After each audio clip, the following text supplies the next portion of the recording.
Сам по себе храп не является состоянием, опасным для здоровья и жизни.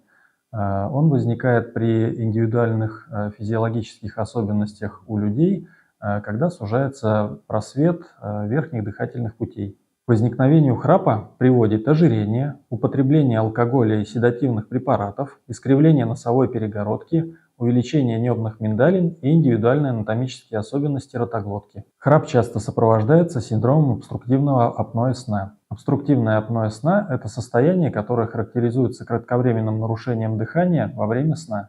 Оно приводит к изменению качества сна, люди чувствуют себя вялыми и разбитыми.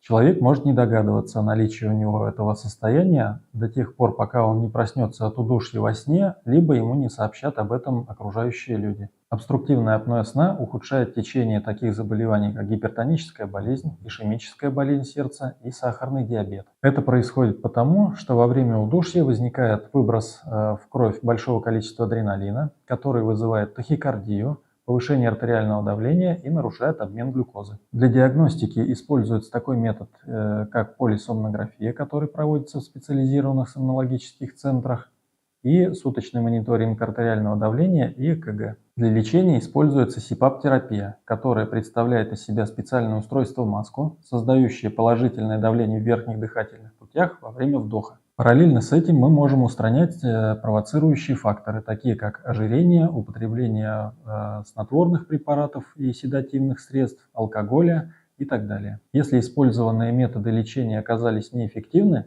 то можно прибегнуть к хирургическим методам. Можно исправить искривленную носовую перегородку, удалить увеличенные небные миндалины, либо выполнить пластику мягкого неба или язычка.